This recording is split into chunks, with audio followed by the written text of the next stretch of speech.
become a permanent closure. More information to come on that.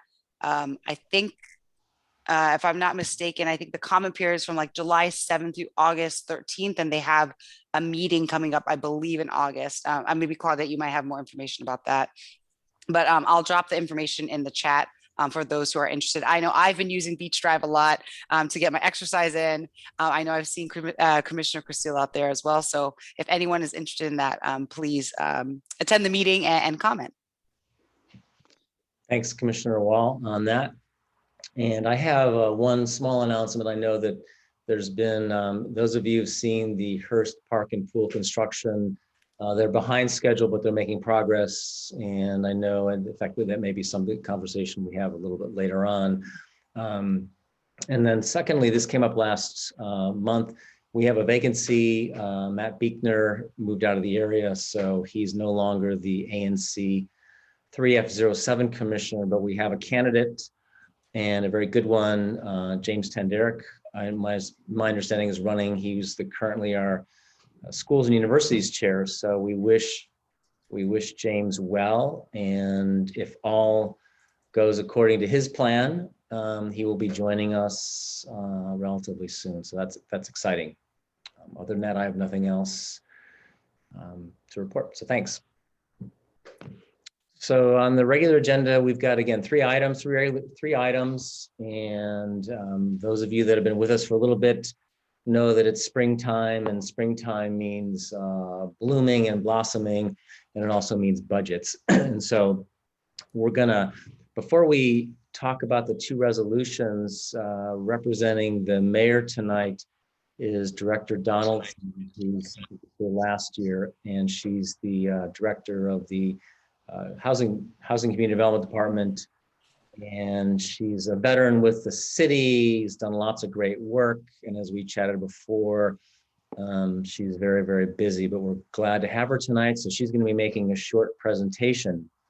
And again, I think the other thing about the budget is, and I think it's why, at least from my perspective, why we have it, it really is how the district spends its money as a reflection of its values. And so if there's money in housing affordability, money in education, money in transportation, it suggests that those are services that are valued by this community, and certainly valued by us in ANC 3F. So without further ado, I'm going to turn it over to Director Donaldson, and I understand you've got a PowerPoint that I guess Mr. Livingston has to share. Is that correct? That's correct. He's going to share. Hi, good evening, everyone. Delighted to be here. I see there are 30 participants, so that's about, I would assume, about 20 to 25 community members, in addition to the commissioners. So I'm really delighted to be here and delighted to be able to share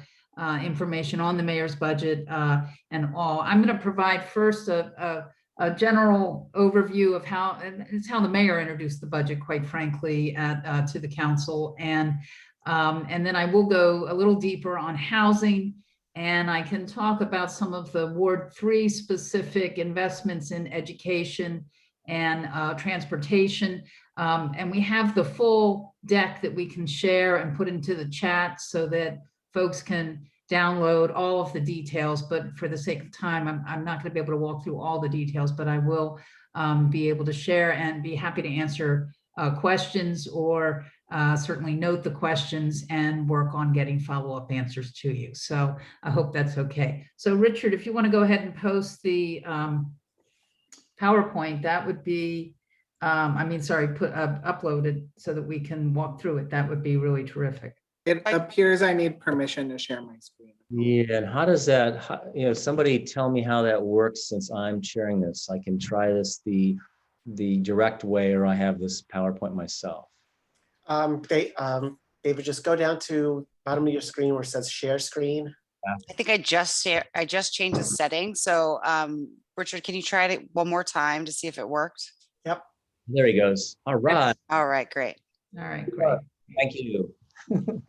And he's going to increase the size a little bit, I think, or maybe that's my screen that's showing it smaller. Here, let me do this. Oh, there we go. Perfect. All right. Increase the budget.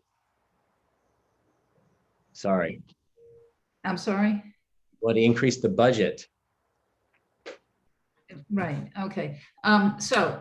This has been, of course, just such an unusual and unprecedented year. And the fact is, what the mayor has done is asked us to put together a budget that would help us really recover and grow stronger and rebuild again, and regain our economic strength and build on what we have been able to do.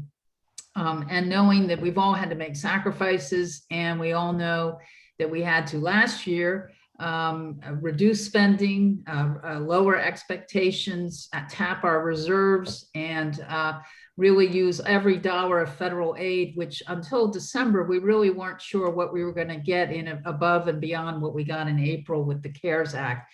But I will say, and I think many of you know this, that the funds, both in the federal appropriations in December signed by President Trump, and then the American Rescue Plan passed by Congress in March and signed by President Biden, has really provided a large amount of federal dollars to the district that I'm going to walk through how some of that is being used.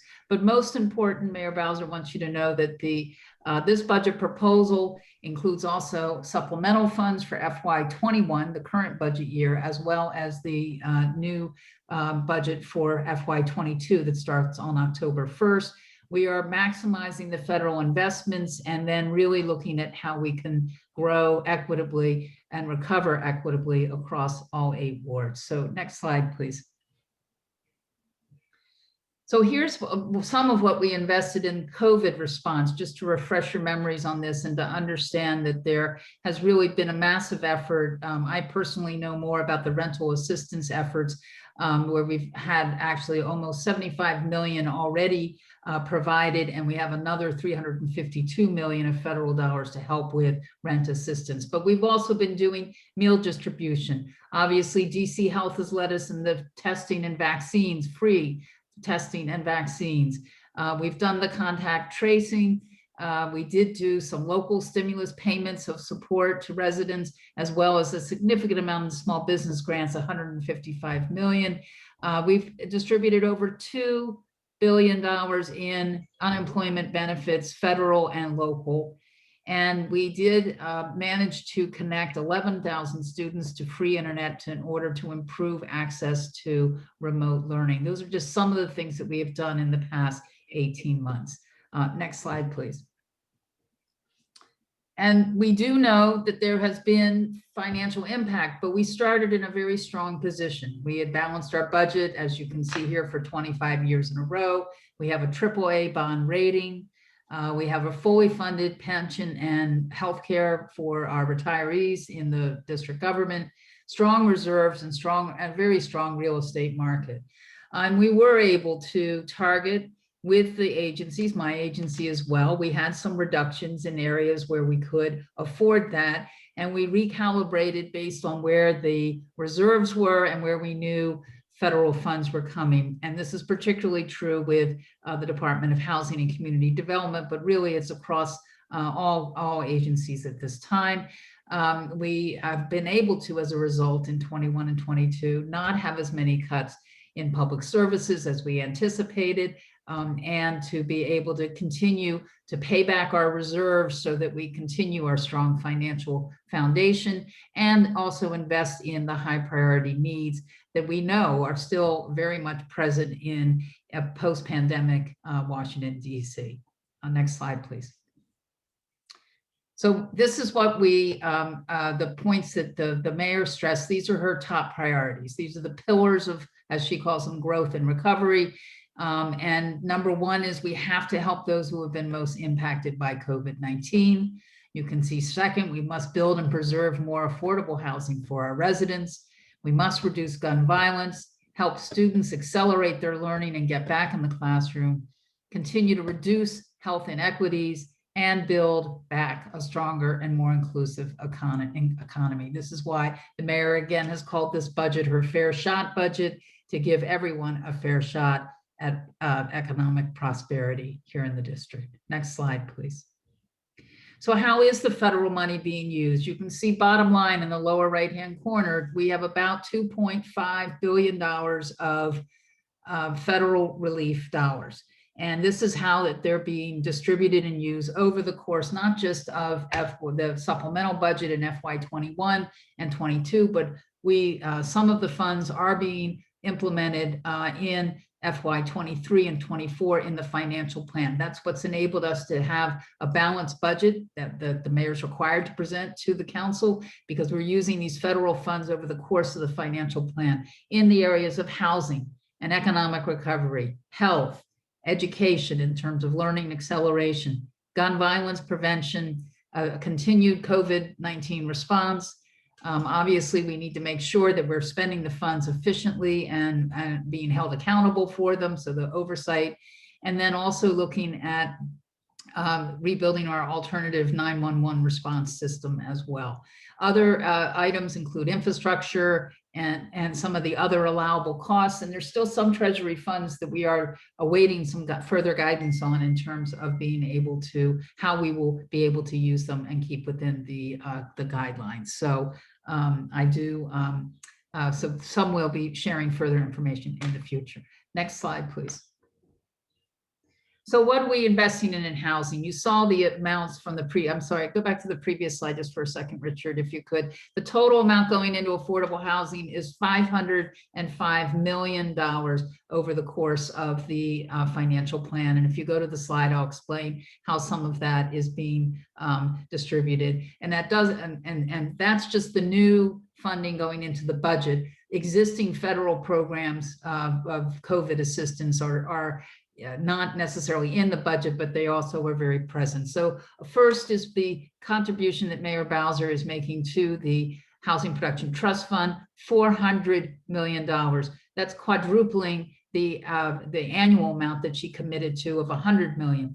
And it actually, all told, since 2015, Mayor Bowser has committed $1 billion to the Housing Production Trust Fund, which has led to the production and preservation of thousands of units, over 10,000 just in the past 6 years so far.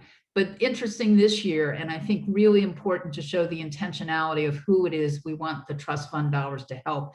50% of the trust fund by statutory requirement needs to go to extremely low or low income households. That's at 30% of the median family income or below, or a family of four making approximately 45 to 50,000 or below. So from 0 to 45,000 or so. In order to do that and to be able to successfully build affordable housing projects, we need also to have some operating subsidy. And in the form in the district that we have, because we have a local rent supplement program that allows us to sponsor, have project and sponsor-based vouchers that attach to projects and become really, a 40-year investment, because that's how long the trust fund covenants are in place for development of affordable housing. So that $42 million of local rent supplement program will ensure that we will have sufficient operating subsidies for the extremely low and low income residents that will be in the affordable housing projects. Again, we have $352 million in state DC rent and utility assistance that is really being put to use now. We've actually gotten about 30 million out the door already. We have certain statutory requirements of spending a certain amount by the end of this fiscal year, September 30. And we're on track at this time to do that. Although I like that the commissioner mentioned the program, we've just got to keep reminding people and keep urging those who may have had trouble paying, have some rent arrearages or having trouble now paying the rent, to make sure that they apply for the fund. There's also going to be 17 million for housing preservation. We don't want to lose any of the affordable housing that we have. And that 17 million goes into a very specific fund, the Housing Preservation Fund, that is a leverage fund. So we have private fund managers that implement that 17 million, and they're required to produce a 3-to-1 match. So in essence, that 17 million is going to generate about 61 million of match. that's going to, or maybe it's 63 million that we're going to have that will be targeted, including 5 million to help really the most important form of home ownership in terms of limited equity co-ops that provides for low and moderate income families to have the opportunity to be partial owners of their property through the co-op development of a co-op.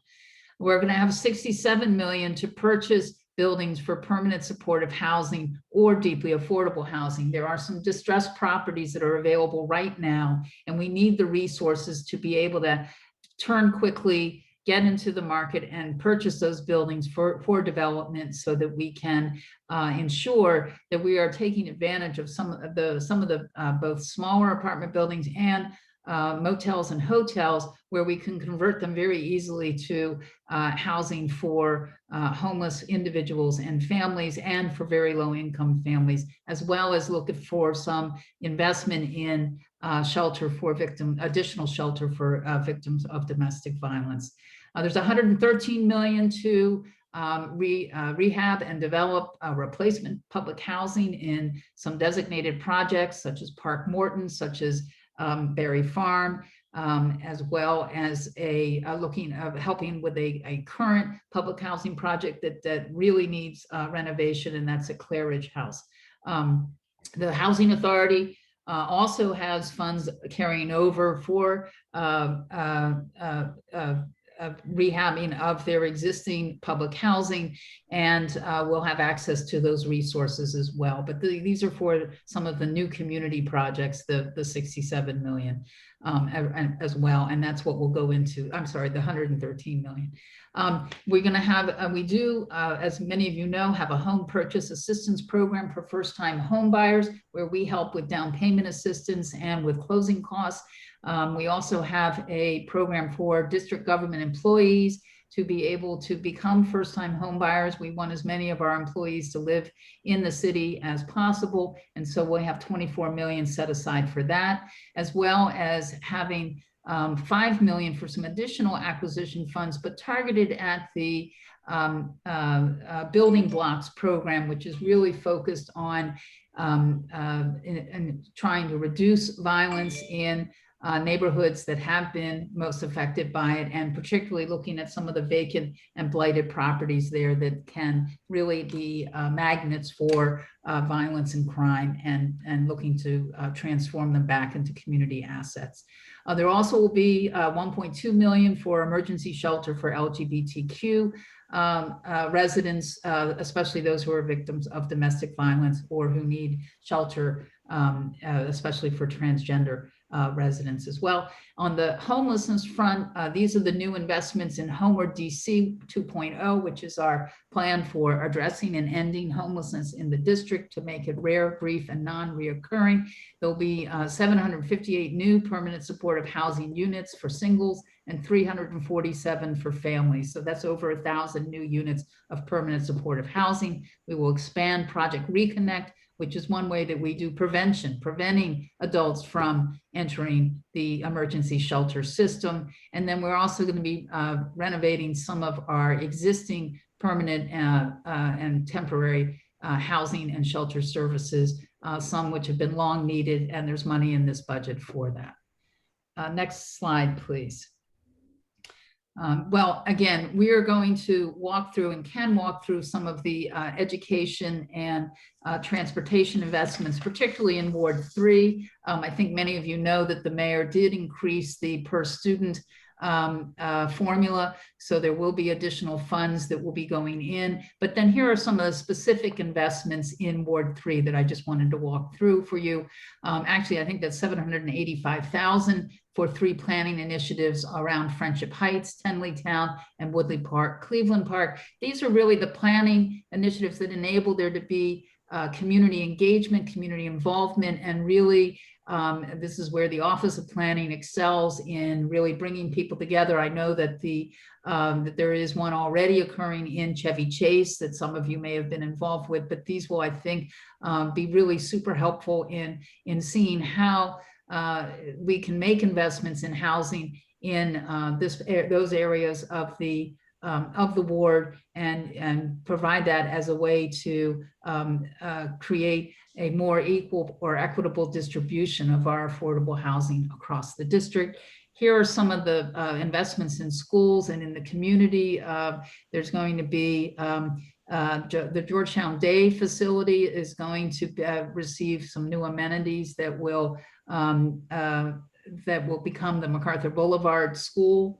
The Foxhall School is going to also be a new school that will be constructed. There will be $22 million to support the deal modernization, as well as $2 million to modernize the Chevy Chase Library and $17.5 million to renovate the Chevy Chase Community Center. Both of those projects are part of the Chevy Chase small area planning activity that's going on right now. There will be $3.5 million to renovate the Duke Ellington Field and $20 million to expand Stoddard Elementary, which is a very needed as well. Transportation and environment includes investments in various streetscapes from Macomb to Cleveland Park Phase 2 to Broad Branch Road. There's a need to stabilize the rock slope at Canal Road. And there's also going to be a trail connection between Arizona and the Capitol Crescent Trail. And then of course, $25 million for local street paving that is ongoing activity. You can see the investments in health and public safety as well, $5.8 million, particularly for school-based mental health. And then an additional $3 million for neighborhood senior socialization hubs in Ward 3 as well. And then you'll hear later about UDC from UDC, and there is $7 million in the budget for the new DC Archives Center at the University of the District of Columbia. So with that, Chair Christel, I'd like to turn it back to you, and I'll be happy to answer questions in the chat, or however folks want to ask questions, starting of course with the commissioners, but then looking at the talking with those who are here as part of the meeting. So thank you so much. I really appreciate the opportunity to present.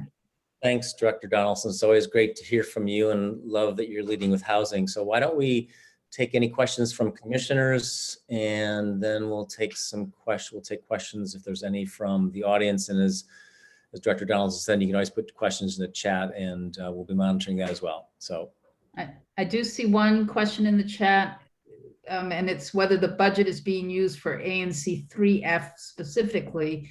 I'm not sure we divide it up in quite that way, unless there's some of the projects that I named in Ward 3 that are specific to your boundaries of your ANC. And I have to admit, I'm not absolutely familiar with all the boundaries of the of 3F. So, but that is a in terms of the resources, they're all going to be used, at least the housing ones across the district. And so maybe if you could specify what part of the budget and what you're looking at in terms of that, that would be helpful. If I may. Hi, Director Donaldson. It's good to see you again. Yes, hello, how are you? I'm doing well. So answer to the question in the chat. The DC Archives, actually, we and ANC 3F did pass a resolution in support of the archive. Oh gosh, early 2020 or late 2019 sometime. It's been about 18 months ago, I want to say, that we did that. And you also passed a very strong resolution, I know, in terms of investment in affordable housing. And I really do appreciate that. It is something that that was communicated to us as we were doing budget formulation.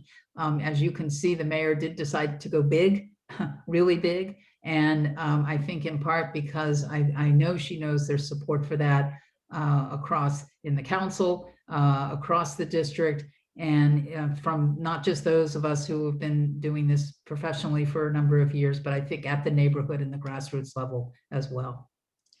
So my question actually is, you had mentioned Stay DC, which we had been talking about here, and Commissioner David brought up, and we talked about it in our last meeting, that there's a lot of money on the table that people are just not pursuing.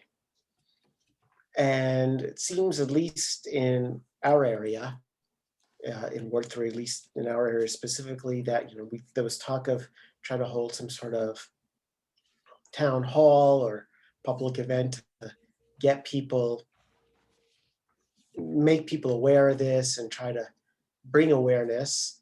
And it Sure. turns out that a lot of people are shy to, attend such events because they don't want their neighbors, they don't want their friends to know that they're struggling to pay their bills, to pay rent, to Sure. pay utilities. So any thoughts as to what we can do, what kind of Sure. Well, I can tell you that sort of- you may have heard we've been doing, we have a 4-point communication strategy that really is following right behind the vaccine public outreach and communications. So we're doing some paid media, meaning we're advertising. You might have seen some of the bus ads.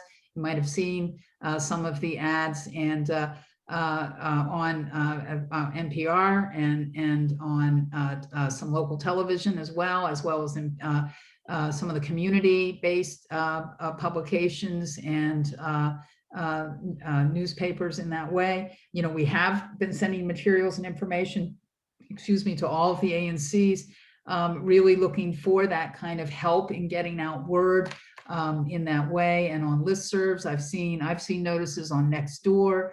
I don't know if you have as well, but we can continue to tap that. We're also looking at earned media, working our communications resources with the publications and journalists that cover both via print as well as online.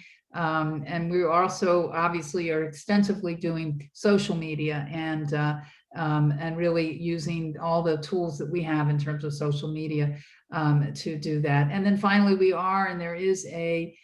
there will be targeted door knocking and direct community outreach. There are several events. For example, this weekend, Mayor Bowser is again having a community day to help encourage us to do even better with our vaccine rate, which right now is over 70% of the district residents are vaccinated. And when we go door to door doing that, we're also giving out information on Stay DC, the information on who to call and where to call and such. If a gathering would be helpful, I know that there are plenty of us who are working on this program who would be delighted to come and talk to that, and whatever if you know what would work best in your community. And so I'm happy to field those ideas and see if we can help in any way. Obviously, we just continue to talk about this, and council members are, and I think the more that those resources are talked about, I think the more folks will tap them. Thank Right. Thanks, Commissioner Nemeth. I think next we had Commissioner David had a question. What's up next, Commissioner David? Thank you, Director Donaldson. On funds that are committed to housing, is the surplus used the following year, or is it a use it or use it? Any investment in the Housing Production Trust Fund does carry over. And so it is, so any funds that are invested, the 150 million that's in FY21, and then the additional 250 million in FY22, we will be issuing an RFP later this summer that will be the first accessing of some of those resources. In fact, when the mayor announced the 150 million, I was able to bring 8 more projects from our waiting list into the pipeline and to begin that underwriting process. So we are moving right away, but all of those funds will be carried over. The federal funds are also multi-year, with the exception of some of those Stay DC rent assistance funds from the December appropriation. About 65% of that needs to be expended by the end of September. That's about 130 million. We've already hit about 40 million. I'm just looking at the latest numbers. I think 21 million is out the door, and we have another 61 million that's been applied for. So, I think as we get processing and as they ramp up even further the payments, I think we're going to be in line with where we need to be at the end of September. But on the housing investments, yes, they will carry over in the preservation fund and in the local rent supplement program as well. And then, thank you, follow-up question. So Stay DC funds, whatever is not committed at the end of September goes into? Well, all states are being, and the district are being told that they must expend 65%. They must have that obligated or committed 65% of that initial 200 million that we received. So that's 130 million is 65%. And if you don't expend that amount, you have to give back the balance of the 200 million, but we then have another 152 million that was in the American Rescue Plan. That said, we don't want to give any money back. Right. And then if you succeed in getting to the 65%, you then can receive funds that other states have had to give back.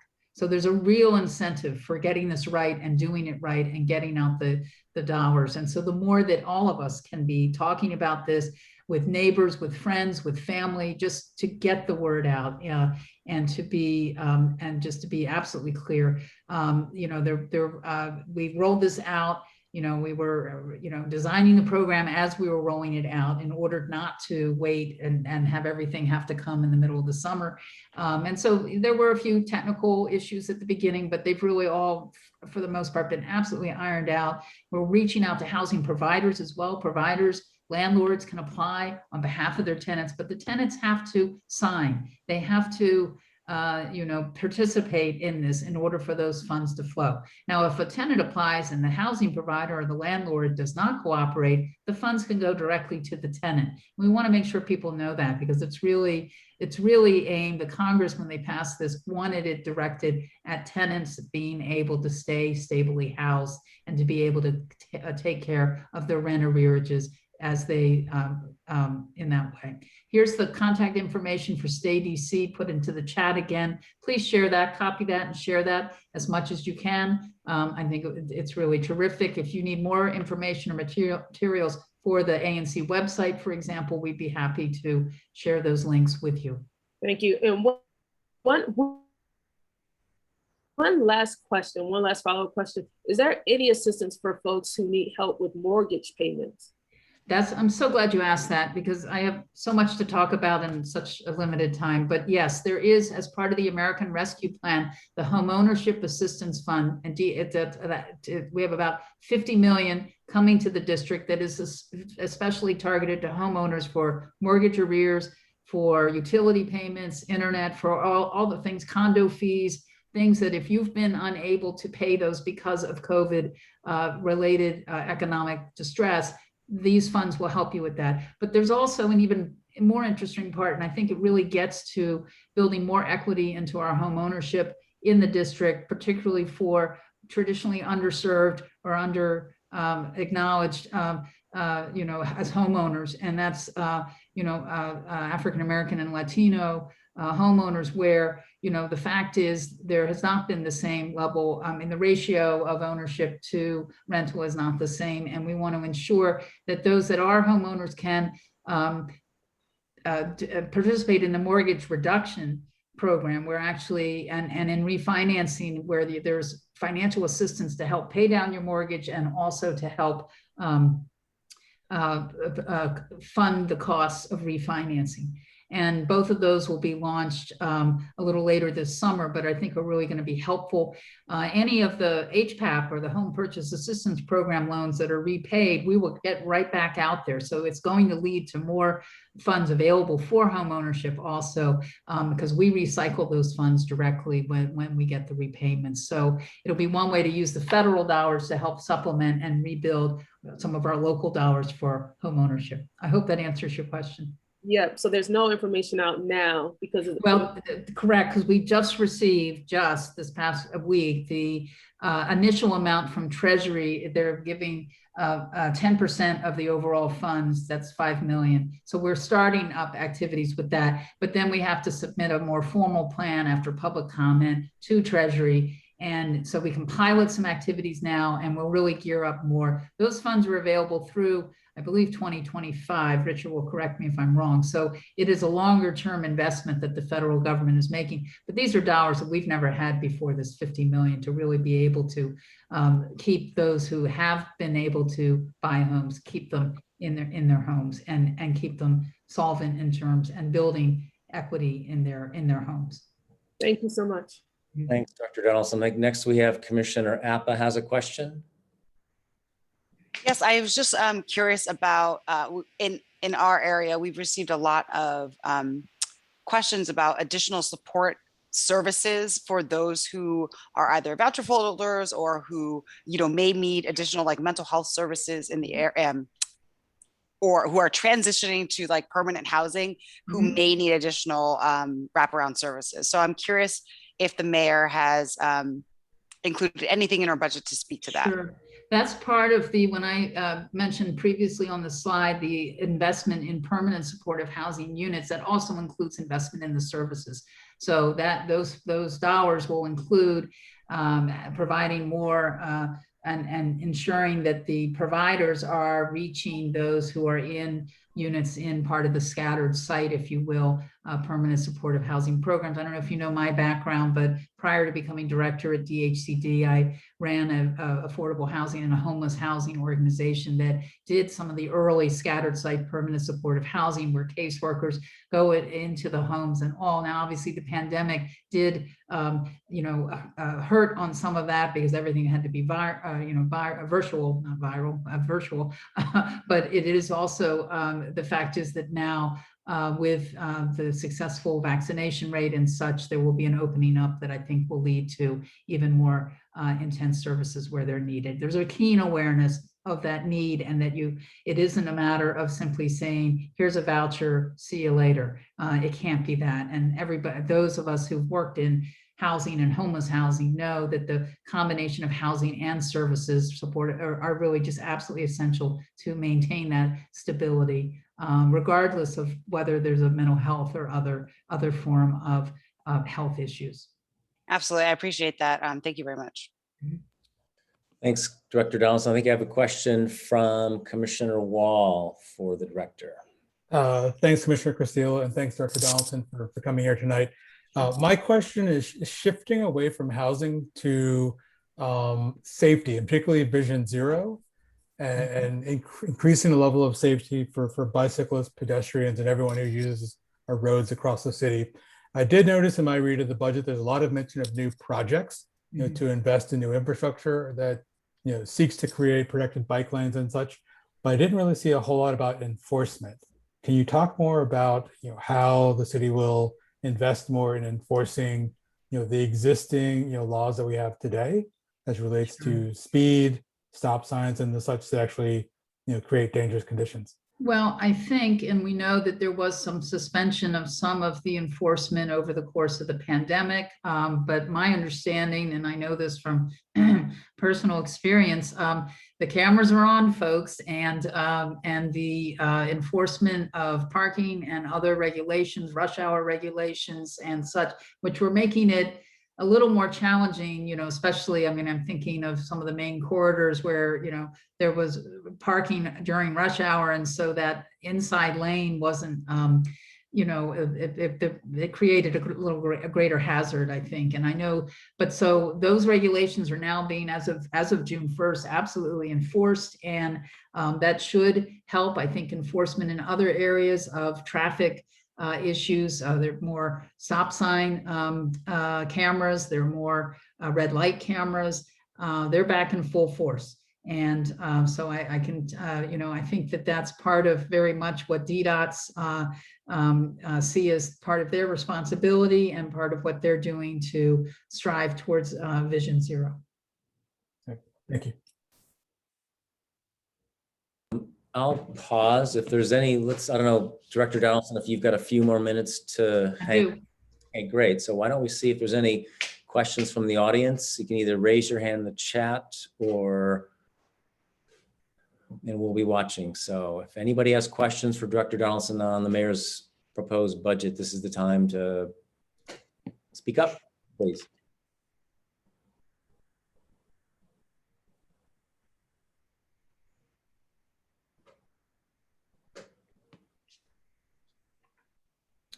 So I see a list, I see a question in the chat. I'm not sure it's a budget question, but I'll go ahead and read Sure, it. I've got it in the chat. I see it. In fact, yes, we do maintain a public list. It's accessible. And I think Richard will hopefully put the link into the public facing database where we list all projects and where they are in their process of selection, underwriting, construction, and then finally opening. It gives details on the number and of the number of units, the location, the ward, et cetera. And I think that that is something that I think Richard should be able to put that link. It's from the DHCD website. And it is about the affordable housing projects in development. That's a link that you can click on. Someone just said the home ownership link is not working. Is that you? Do you mean on the DHCD website or on the housing.dc.gov website? Can you be specific, please? The home ownership, somebody just wrote that.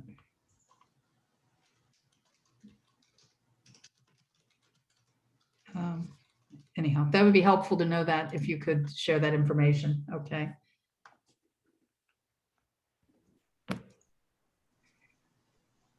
Oh, okay. Yeah, we'll clean that up. Thank you, though. Appreciate that. Any more questions from anybody in the audience about the budget?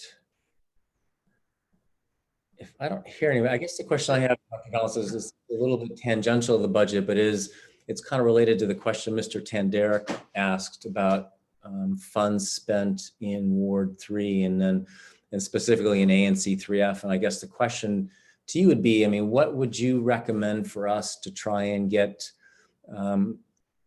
affordable housing protection trust funds spent here in ANC 3F? Is there anything you think that we Well, I think in 3F, I mean, I think you need to think about what are some of the available properties and what might be some that maybe could either be converted or are, or have where there is potential for development, depending, with development partners. I mean, I know that there's some efforts going on right now that aren't in your ANC, but are in Ward 3. I know that there's some been discussions in the community level about the Lisner home on Western Avenue and where that may be possibilities for additional.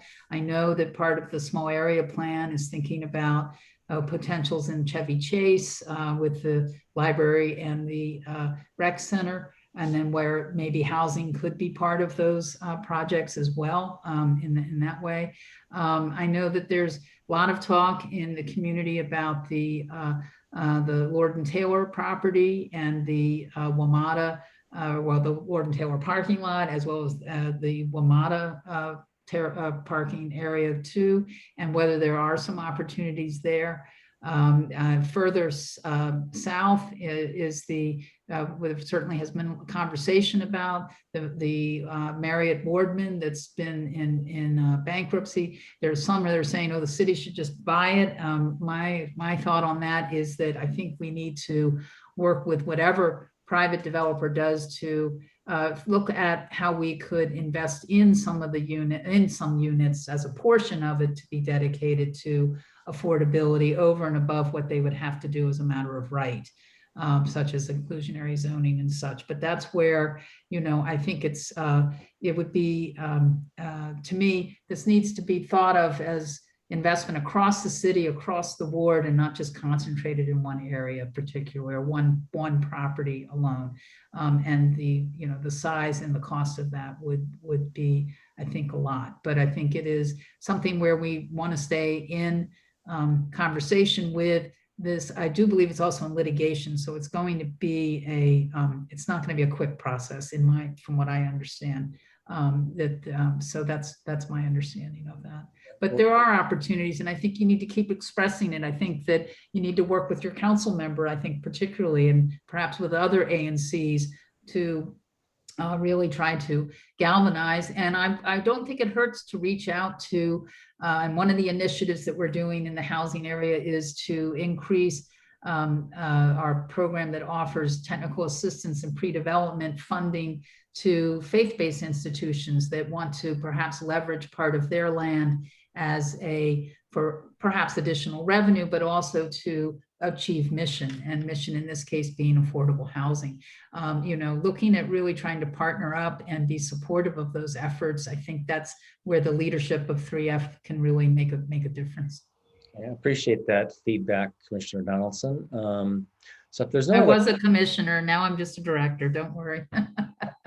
I was, though, an ANC commissioner in Mount Pleasant for back in the 90s. So anyhow, I know where you all are coming from. I really do appreciate the time and energy you put into Yeah, I this. think we have one more. I think Commissioner Wall has a question. I do. Thanks, Commissioner Castillo. Actually, following up on your discussion around, opportunities in this ward or within our ANC, if we had a list, of, let's say, a half dozen to 10 opportunity sites where we felt those sites were, not necessarily living up to their highest and best use Mhm. and could support affordable housing, what type of support exists within DHCD as relates to, further technical analysis, feasibility analysis to understand what might be possible on those sites? Like, do you have a team that does that kind of work? Well, I think we work with our colleagues at the Office of Planning on some of that feasibility studying in that way. That's actually where their particular expertise is. And then what we do is try to figure how we can leverage our resources and incentivize development where it is possible and where it is feasible and where that might be best use. So, I mean, I think if you've got ideas, please, I welcome, and Richard will put my email address in the chat so that I can, so please, I would love to hear where, where you think there's some opportunities that we're missing at this point. And because one of the things with this very unprecedented large investment that the mayor is proposing, and that we do hope, and I would hope that you would advocate with your council member as well on support for this, but knowing also that the fact is that will give us some opportunity to do more than just feed the projects that are in the pipeline or already in development, but really look at what might be some incentives that might get something going in a way that would really be a model or a wonderful pilot, or even more than that, and really draw in additional private investment as well, because that is going to be that we never fund 100% of a project, right? So it's going to have to be in partnership with the private sector. But DC is where folks did want to invest, and I think will want to invest again. And I think that's what we've got to be laying the groundwork for right now. So Director Donaldson, I appreciate that. If there's no other questions, I think we're gonna thank you a lot for all your time, and appreciate the focus on housing and education and services, because it really is something that, as you can hear from. Yes, very needed. I agree. Yes. Thank you all. And please reach out. I'm very happy to have conversations, and thank you. I do appreciate it. And I hope you'll invite me back in the future. So I look forward to continuing to engage. Thank you so much. Have a good evening. Yep, have a good night. Thank you. So with that, the two resolutions are in with us. And so let's go with the first resolution. Let's take care of the education, the schools and universities. And I think Commissioner App, are you going to introduce that? Yeah, do you want me to talk about it a little bit, or have James talk about it a little bit, or are we just going to do the motion to vote? How about a like 2 to 3 minute summary for our audience? I know there's, like you say, the resolution's been on the website. There's been a couple. If you might talk about if there's been any changes or additions to that in your introduction, and then we'll open up for questions. Sure. I actually, I would love actually James to talk about it a little bit. He's really worked really hard with our committee on the resolution. And so I think we've got a pretty solid resolution to put forth. So James, if you want to just share a few words before we put it to a vote. Yeah, for sure.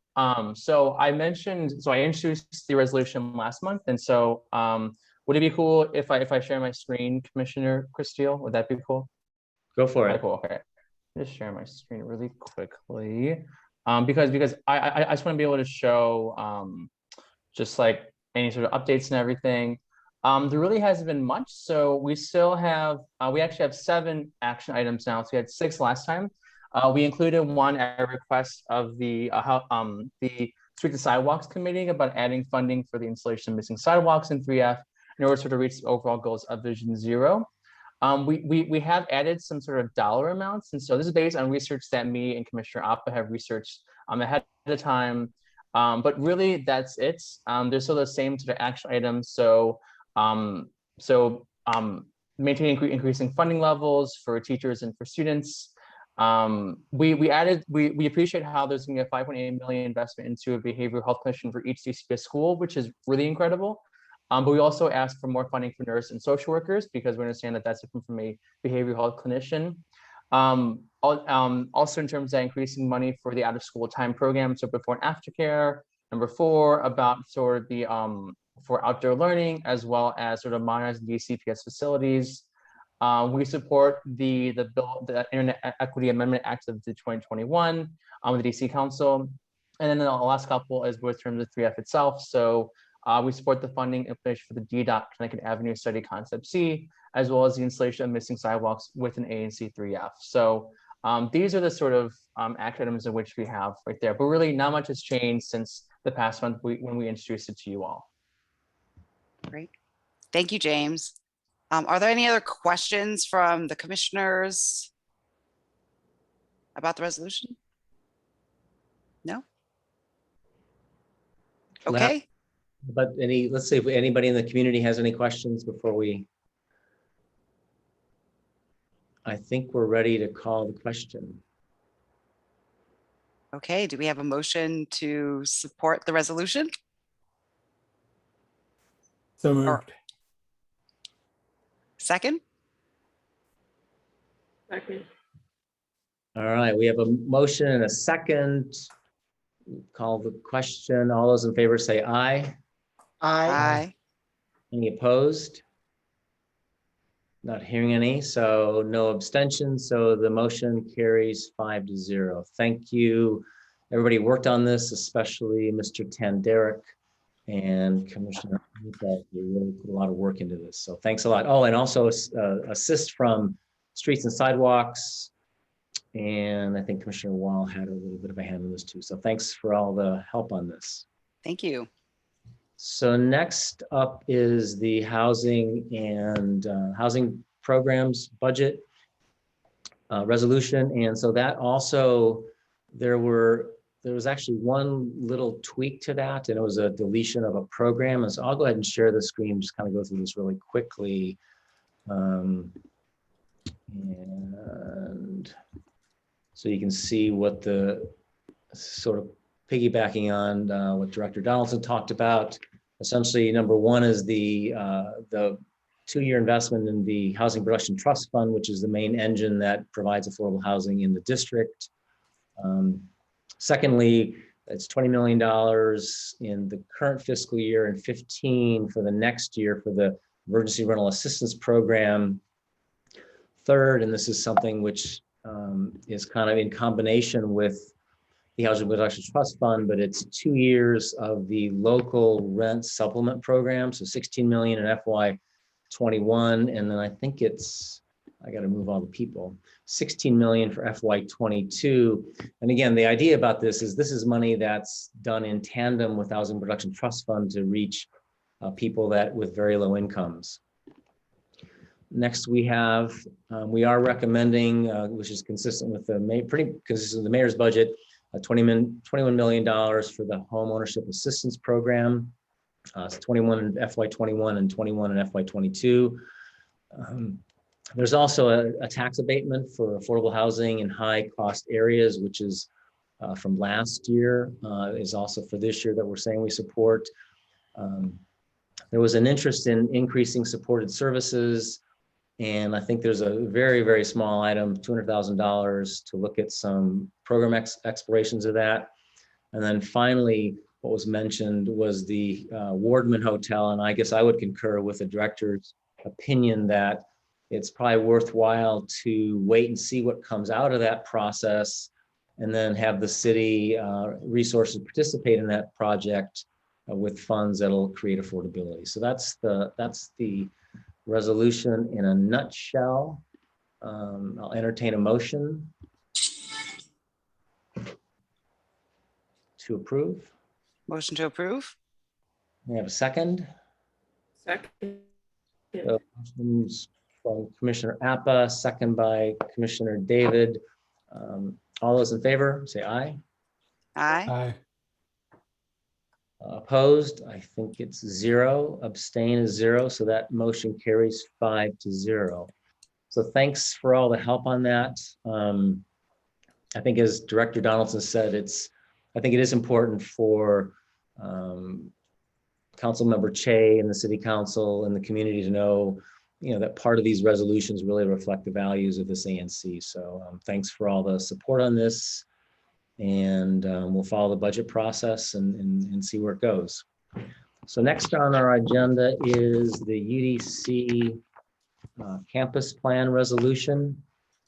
And I think what we'll do is, I know we've got the resolution that's been on the website for a while. There's one addition to it, but I think somewhere in our audience we've got Avis Lavelle and or Juanita Gray. So if they want to say a few words before we discuss amongst us in the community, I'll give the floor over to them. So. Thank you, Commissioner Christel. Avis Russell, General Counsel for the University of the District of Columbia. I just want to express our appreciation for your interest in the campus master plan and the time you spent with us last week trying to understand the traffic or transportation elements of the plan. And we've answered questions, but we're available to answer any questions that you may have. And we appreciate the ANC's support, not only of the campus master plan, but of the university. Thanks, Ms. Lavelle. So why don't I open up, commissioners, any questions from you all on either the resolution or the plan?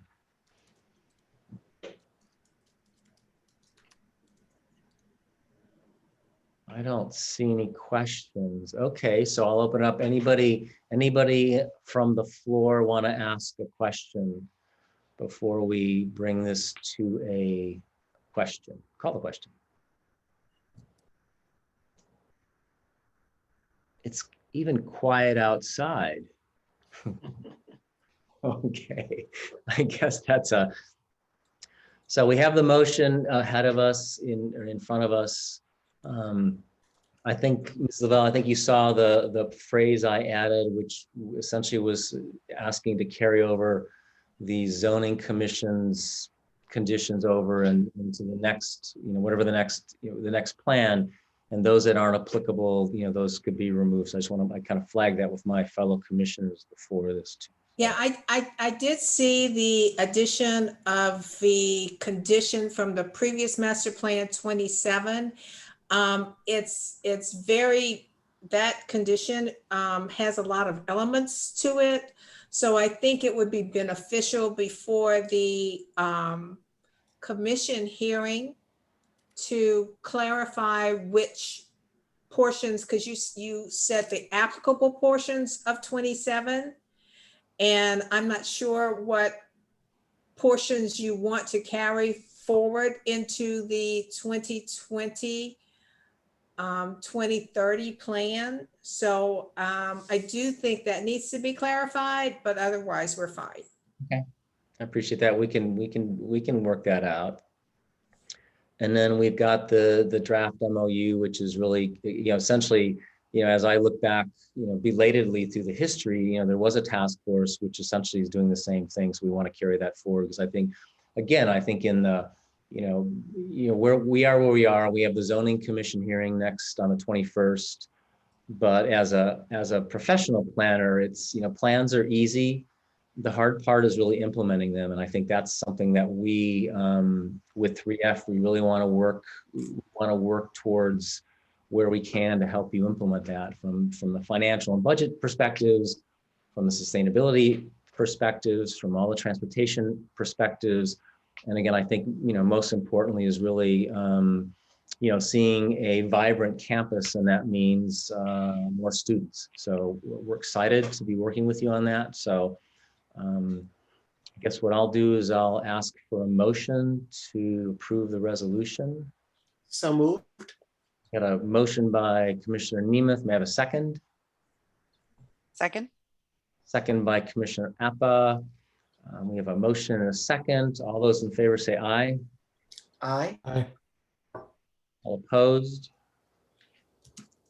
Abstentions. So the motion carries 5-0. So thank you, Ms. Russell. And if Juanita, Ms. Gray, if you're out there, I can't see you, but thanks. I just want to express our appreciation for your support. We look forward to you attending the hearing next week. And I think that with all of us working together, the next 10 years for the university and the community can be a very exciting period.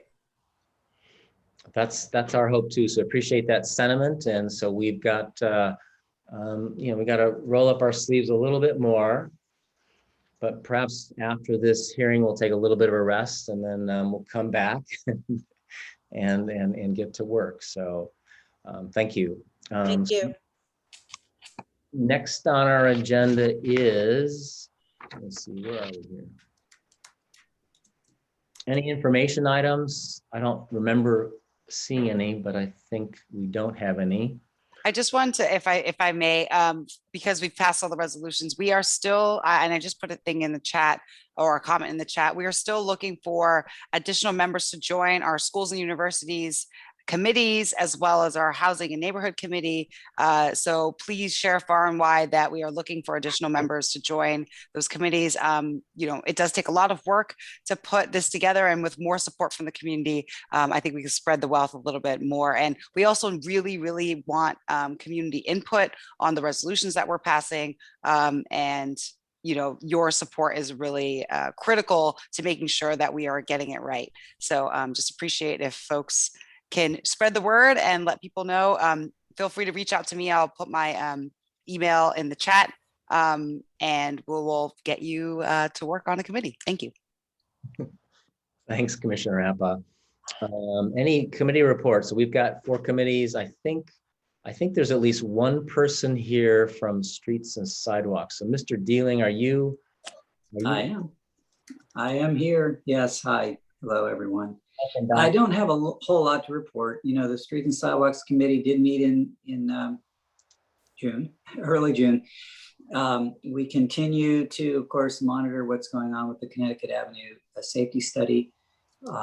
We are involved in the draft resolution on the UDC campus plan.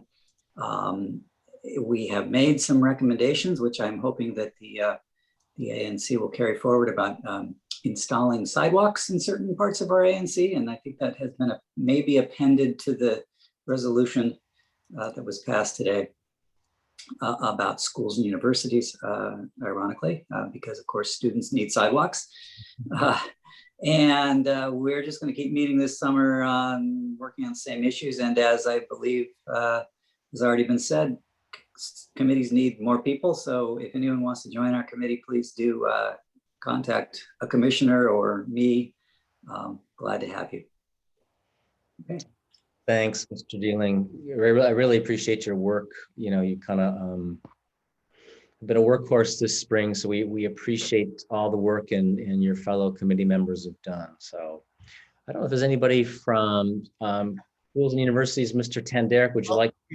Before you move on, I do have a question for Bob, if I may. Sure. Hi, Bob. So one thing I've been thinking about and wondering if you've heard anything about this, or if you might be able to find out what might be going on, and that's with the streeteries. Now that they're starting to enforce parking restrictions, I mean, at least they're no longer going to be enforcing the reversible lanes, but in theory there'll be some sort of rush hour restrictions, because at least there's still the no parking signs, and there are at least in theory no rush hour lanes still in effect during certain hours. But we've got in our ANC, we have the one at Streetery over there across from Politics and Prose with Eddie Cano and Rosemary Cafe. Have we heard what DDOT's going to do there? Because Short answer, no. I don't know a whole lot. I mean, what I would say is, as I understand it, DDOT decided not to get the reversible lanes going again, and not to enforce yet anyway the parking restrictions. So in theory anyway, the streetery shouldn't be affected for now. Whether that will change is anyone's guess. But on other streets, yes, you're right. Rush hour restrictions have been reinstituted. Parking is being enforced. Connecticut Avenue right now seems to be an exception. What that means for streeteries citywide, I don't know. But on Connecticut Avenue, it would seem to mean that they could stay for now. I don't have any official word on that. right, but I'm still seeing streeteries on Wisconsin Avenue and other places could also have rush hour implications. So I'm like, what? I haven't heard anything out of DDOT. I was wondering whether you had.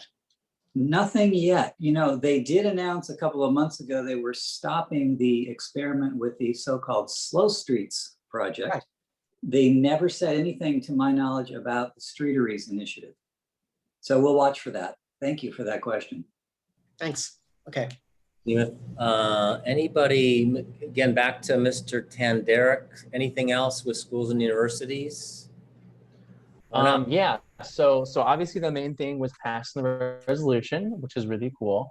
Other than that, this whole spring, our big project has been contacting each of the schools. So I did mention at the last month's meeting, but we also met up with Juanita Gray from UDC, and then I also met up with the principal from Merch. And so the plan is that, hope by the end of this month, fingers crossed, me and Commissioner Appa are going to be with Howard Law. And then I'm going to reach out to the two Montessori schools, which are August and Franklin Montessori schools. And so hopefully by this month, we will have successfully contacted all the schools in 3F. We will have a meeting in a couple of weeks on the 4th Monday of this month. And hopefully that meeting, we'll talk about plans for the fall and sort of what are some priorities in which we want to sort of focus on for the fall. Thank you, Mr. Tanderick. Any questions of Mr. Tanderick from any of us? Okay, next we have, I know Housing and Neighborhoods is we're still working on. We have a vacancy in the chair and we're trying to, kind of figure that out. And I know Parks and Wetlands, I don't know if Erica Rosenberg's on, but I know she's been off out of commission for a while, but she's trying to organize a meeting. There is organizing a meeting for the end of June. So Parks and Wetlands will get back on track as well. So if there's no other committee reports, this is the time on our agenda that if people in the community have questions, this is a chance to ask them. So you can either put something in the chat or you can use the raise hand function or unmute yourself and ask, and we'll see what's on people's minds. Actually, I do have a question for Commissioner Wall. He's got his hand raised, so. Well, I think that was from the last time. No, it's a new one. Go ahead, Commissioner. Yeah. Which is last time you brought up the idea of realigning the housing and neighborhoods into the public safety and then a housing and economic development committee. And have you given that more thought? And like, how do we want to move forward with that? Do we want to move forward with that? That is a perfect prompt, because I was actually going to mention that we are planning to have a meeting of what remains of the current Housing and Neighborhoods Committee next Wednesday, the 22nd.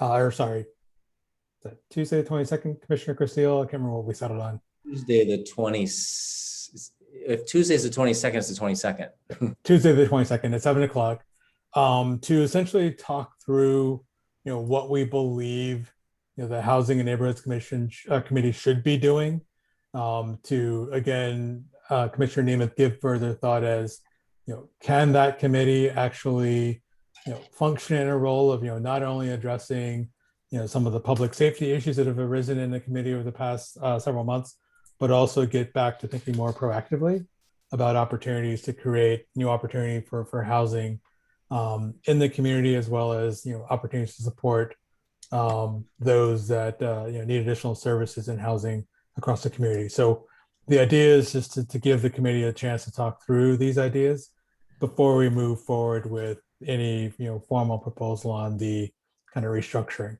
So we're going to do that next week and get some feedback from folks on if they think the committee can get back to its roots somewhat and kind of thinking about some of the more proactive things that the committee could be doing for the community, or if there is indeed a need to split the community to create more focus on those proactive elements while also creating a new committee around public safety. So hopefully we'll learn more next week through that conversation, but just want to make sure those committee members who have had a chance, that committed time to the committee, have a chance to voice their opinion on what they think the direction should be. So that'll be next week. Thank you. And then I don't know, I think we have Mr. Wagner's got a question. And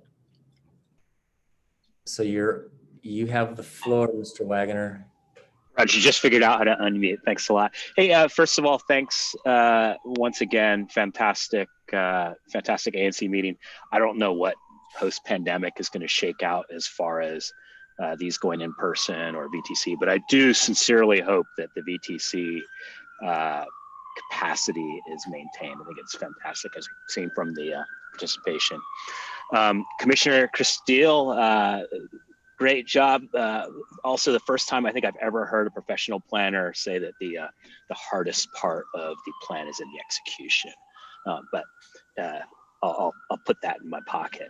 But hey, I'm just here to bring back what I've brought up really for the last several months now, and I'm going to ask what the ANC knows what the city is doing about construction parking. I think everybody knows the topic. And I think everybody knows that not a thing has been done and nothing has changed. So does anybody know out here what the city has happened when they approached the developers? I know that not only do we have City Ridge, but I think very shortly we're going to start having Sidwell. And I just, right now the neighborhood is crushed with parking, so I cannot imagine what it's going to be like with two major construction projects. Or has the city just punted it and said it's not something that we're concerned about. The community can deal with it. They've already dealt with it for a year. They can deal with it for another 2 years. That's all. Thank you. Mr. Wagner. So what I know is I know the enforcement is supposed to start on parking restrictions. It's supposed to start as of June 1st. And I know that if I recall the conversation from last time, they were hesitant to do it because of in this case, it impacts. I mean, I know it has an impact on the community because people can't find a place to park. And then if people get ticketed, it's impacting the construction workers that work there. And I mean, I know I've had a couple of conversations, one-offs, with the person from City Ridge and the person about looking for extra places for people to park. And I don't know if we've offered Whittle School, we've talked about UDC, and so I think they're on it to try and explore other places.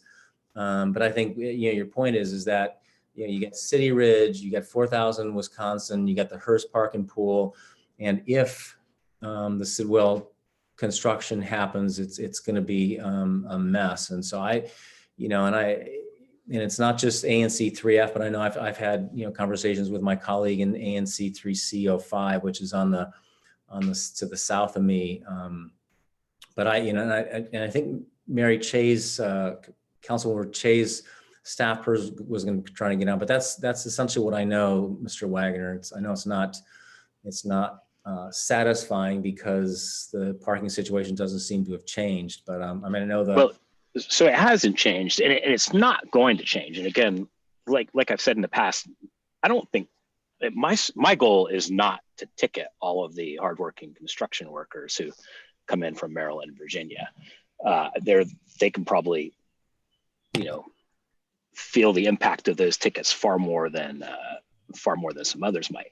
I would think, though, and I'm not a city construction planner, I would have thought that there is at some point in, hey, this is how we're going to build this project, that parking of the workforce is one of the planning factors. And I had thought that when this first came up 6-8 months ago during the pandemic, that there was a comment from the city saying that no, in fact, there is an agreement between the construction managers and their workers in the city about how parking is. And there's a part of the contract is payment to cover adequate parking. So if that is in fact happening, then the City Ridge is being paid for something that they're not taking advantage of, and they're basically making money off of, the street parking that's not being enforced. By the way, there's not been I live there, and there's not been a single ticket written since June 1st. So anyway, if there's an enforcement mechanism in the contract, hey, City Ridge had agreed to provide for adequate parking for its workforce, then, it's time to talk to City Ridge directly. And, maybe a long shot, but it looks like the first thing that they completed in their project, if you look on their, project ticker on what they've accomplished, is they've finished the parking lot below Wegmans. It probably doesn't have power in it, but why not put some stand-up lights in that or something and have all their employees park in their own parking garage they built. Yeah, and that's a good point. In fact, that's exactly what the person from Roadside said, is they do want to try and use the parking as they're building. And so while you were asking a question and responded to my non-response, we have Tony Donaldson and Mike. Oh God, I'm sorry, Mike, I'm going to butcher your last name, but Porcello, thank you. Boy, it takes a team around here. So thank you. So I have two people who are willing to chime in to try and address your question. And I think I saw Michael's hand first, so I'll give the floor to him, and I'll turn it over to Tony Donaldson, who is Mayor Bowser's representative for Ward 3. Thank you. Thanks, David. So I don't have very much more of an update other than what you have shared. As you noted, enforcement was supposed to begin on parking starting June 1st. DPW is out there. I mean, obviously they're not everywhere at any time, and they do respond more when folks report things, recognizing that obviously you said you don't want to have folks get tickets. I would note also, again, we can check into this. It is very possible that, the contractors there have provided parking and it's just not as convenient. I mean, I can't say that they're out of compliance. I had actually reached out to you, I think in May, and we hadn't been able to connect, Mr. Wagner, and I'm happy to shoot you another email just so that I wanted to get a full list of the impacted properties so we could follow up and make sure that we're connecting with them and seeing what we can do and getting a full picture on this. I'll shoot you another email just in a minute so that I can get that full list, so I make sure I'm contacting the right folks when I talk to DCRA and reach out. But yeah, I mean, enforcement should be ramping up. Again, we don't want folks to get tickets, but some of the goal of enforcement is that folks don't park where they're not supposed to because they don't want to get a ticket. Not that, folks get tickets. And some of that is also, it's been a little over 2 weeks, and I don't know if everyone knows that enforcement has started back up again. So there might be some, bad behavior still happening. But I think that will, in some ways, resolve itself, but we'll also do what we can on our office's side to, reach out and make sure that we're connecting. Can I ask a related issue? Sorry, I know maybe Tony Donaldson also has comments, so I'll hold my comment until Tony Donaldson speaks.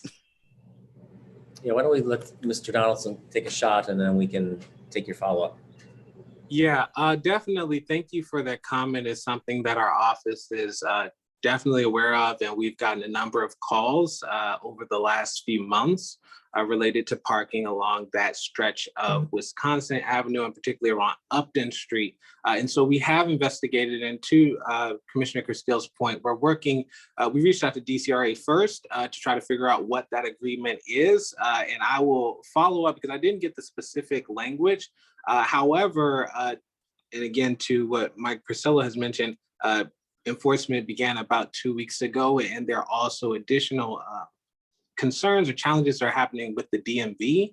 And so when we look at starting up enforcement, as the mayor has mentioned, it's not a switch that we can like switch on and turn off. It's something we have to gradually dial. As it pertains to the construction project specifically, we are looking out to figure out what was the specific agreement and what is alternative parking solutions, because we understand we don't want to just ticket everyone, because some folks will ignore the tickets, but we want to find a solution that will work for everyone. So I'm happy to follow up with you one-on-one, offline. I've been talking weekly with residents along Upton Street about this particular issue and in the surrounding areas. And so it is something we're definitely aware of, and we're working to find a solution. So I understand the concern as someone who lives not too far from the City Ridge construction. It is problematic, and we're looking to resolve it as soon as possible. Thanks, Mr. Donaldson and Mr. Porcello for that. Any other questions? My question actually is, Attorney Donaldson, you mentioned about the DMV, the issues with the DMV, and that has come up a little bit. Can you just speak a little bit about like what the process is for folks who are still trying to get their permits, their licenses, and all that stuff so that they don't get ticketed? I know that's been a concern for some folks. Yeah, we are finding a lot of creative ways or innovative ways to try to spread the messaging, because it's been 15, 16 months. Studies show it takes 6 months to create a habit. There are some residents who just don't realize that parking enforcement has started up. So in addition to DPW, who is responsible for parking in, I can't remember the actual KEMA, can't remember the actual division that it stands for, but how they can continue to spread the word, but also working with the deputy mayor for operations and infrastructure, who oversees that cluster, so that we can get the word out, whether that's through, creative means, posting things, door knocking, to the point that Director Donaldson, no relation, mentioned earlier, that while we are doing our day of action that happens on Saturday, and this is the third one, we're not just knocking on doors asking folks if they're vaccinated. We're knocking on doors, and we're trying to provide as much information as possible about what resources and information is needed as we begin to reopen. The mayor announced last week, DC is open, and I know there's a lot of opinions and feelings about what that means, but it does take us a bit of time so that we can ensure that we're reaching all neighbors. I don't want to retract from the point about the parking enforcement specifically for construction. To that end, our goal is to be able to have a conversation directly with that project manager in order to figure out what that agreement is and ensure that they're adhering to that, because the two issues, although connected in terms of parking, they are separate. And so the excuses for residents who are just unaware and just don't know is not the same for a construction company that is allowing or ignoring rules that are not followed. So we're definitely following up on it. Just to follow up on that, Commissioner, in case you were talking about the DMV backlog in terms of appointments. Yes. So I actually was talking to the DMV director about this last week. One thing to say is we've explicitly been asking them when they're going to start offering walk-ins again, and they will not give us a firm date. We're working on that, trying to get something so that folks know when that will be available. One of the things that I do want to encourage folks, and I realize this is a bit of a trek, one of the things we're butting up against is DMV saying there are ample appointments, but they are not necessarily close to you, in the sense that there are often many appointments at the Benning Ridge Service Center.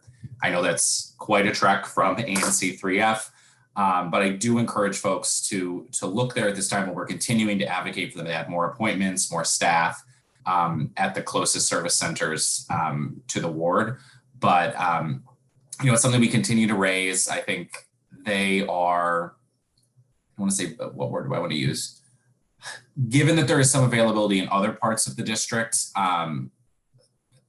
not moving as quickly as we'd like about adding capacity where there are a limited number of appointments. But please do also connect with our office if you're having trouble and you have a something with your vehicle or your license, whatever it may be, is going to expire, and you want to make sure it gets done before that date. We're happy to assist how we can. I'll put my email in the chat, and I'll connect you with the best people in our office. We have a really great constituent services team who do this every day and have helped folks get appointments and resolve these issues before they become a ticket or a fine or, you know, something of that nature. Right. I appreciate that comment. I think, Mr. Wagner has a few, and I just hope that you can take, and Tony Donaldson could also take some of these notes here, because I think these are good questions that we are continuing to get asked about. People are going to get fined if their license expired, or if their driver's license expired and they're driving, they get pulled over because they can't get an appointment. And it's been 18 months, things have been closed, that sort of thing. Mr. Donaldson. Yeah, I just wanted to also add, we definitely have heard overlapping concerns of folks who, you're just reaching out to whoever you can. You're trying to get in touch with whoever you can to resolve your issues. So folks have reached out to the council member's office, also to the DMV's office. We're working directly with Director Gabriel Robinson, as well as Deputy Mayor Babers. And so we have been instructed that if you are having those persistent challenges, you can reach out to your MOCR's office. I'll be happy to drop my information in the chat. And you can feel free to reach me by phone, text, or email, and we'll be happy to try to expedite it as humanly possible. Again, we definitely understand that this is a difficult situation, something that we are trying the best as possible to make neighbors aware of, and we're trying to address it as quickly as possible. Thank you. I appreciate you commenting on this. Yeah, thank you, Mr. Donaldson and Mr. Porcello again. Any other questions from the audience? Because if not, we're at that magic moment in the meeting where it ends. So if there's no more questions, I'll consider a motion to adjourn. Second. Okay, we have I don't know if Oh, sorry, first. Motion. Yeah, somebody else is. It's been a long day. It's been a long century. I'll second. All right, we've got a second. We've got a motion and we have a second. And before that, catch us in July, the third Tuesday. We will be meeting again, probably virtually. And then I think, as Commissioner Nemeth and others have said, in the fall, back in September, it won't be live from New York. It'll be live from ANC 3F, hopefully. So we've got a motion. We've got a second. All in favor of adjourning tonight's meeting, say aye. Aye. Bye. I don't think there's anybody opposed and no abstentions. So have a good night, everybody. Thanks. Stay safe. Good night. Thank you. All right. Aye.